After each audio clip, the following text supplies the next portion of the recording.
Modern-day science is what science fiction always dreamed of, from bionic hearts and eyes to artificially grown ears and miniature livers made in petri dishes. Science can give you just about anything, but one thing that science has not been able to artificially recreate is blood. Now, we can all agree that blood is literally essential to life, which is why donating blood is so powerful because it can save countless lives. And if you're like me, when I think about donating blood or getting blood tests, I don't think about the man who made it all possible, and that man is Dr. Charles Drew. I've taken many biology classes that go in depth about the intricacies and complexities of blood, but now I fully understand how these processes tie into blood donation and storage because of my research on Dr. Drew. Although enduring systemic racism throughout his life, Dr. Drew became known as one of the most prominent clinical scientists of the 20th century and as the father of blood banking.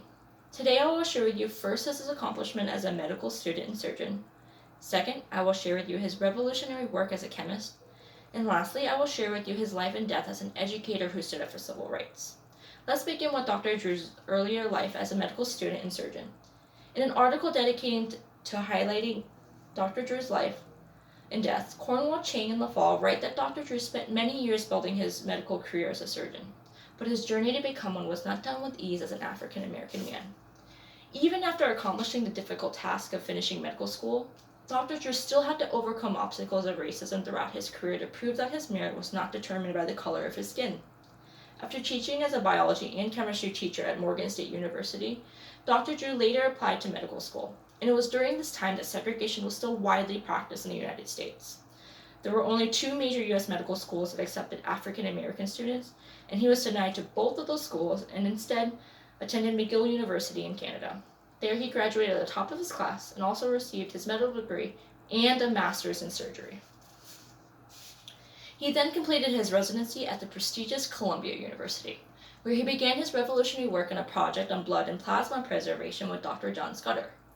But his time at Columbia was not the easiest because he had to overcome more racial barriers, such as stipulations that he was to eat separately from his male white colleagues.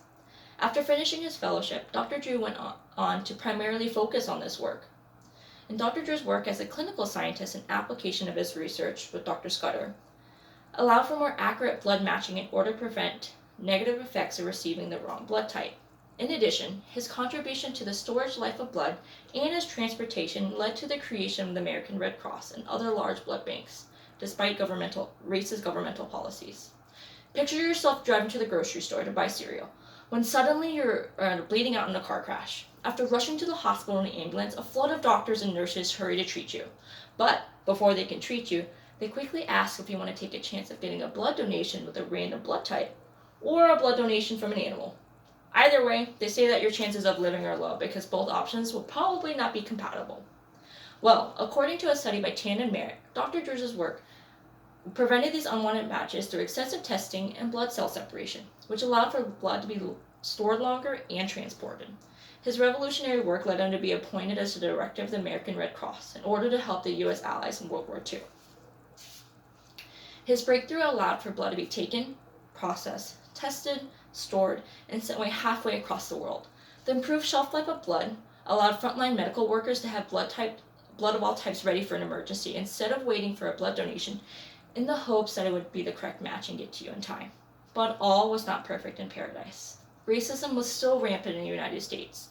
Dr. Drew resigned from his position at the American Red Cross due to governmental policies that regulated the segregation of black and white blood and restricted cross donations. After his resignation and public rebuking on the governmental policies, Dr. Drew dedicated the rest of his life to educating African American doctors. Having spent almost a lifetime as an educator prior to his work at the American Red Cross, Dr. Drew returned as an instructor. He felt that the future generations of black doctors should not be subjected to racism and mistreatment, and black patients should receive the same quality of medical care as their white counterparts.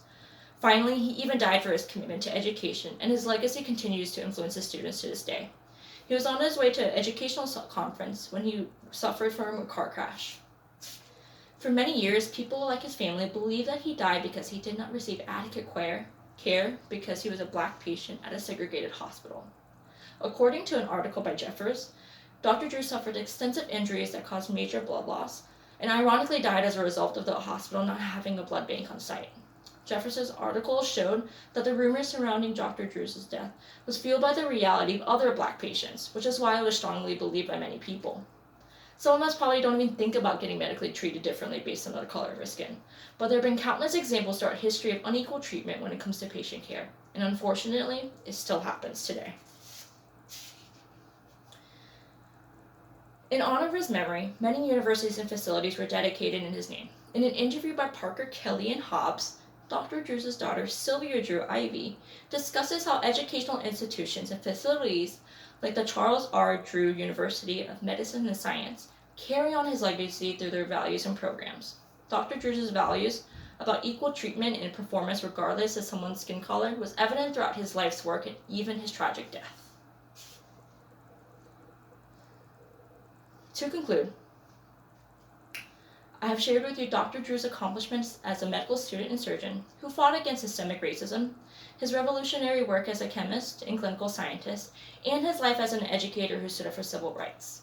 Despite many obstacles from all levels of society, Dr. Drew made his mark as a pioneer in science and changed the world with his work, which led to the creation of blood banks and saved countless lives. I will leave you with this quote that I think encapsulates his life's work that was devoted to transcending obstacles.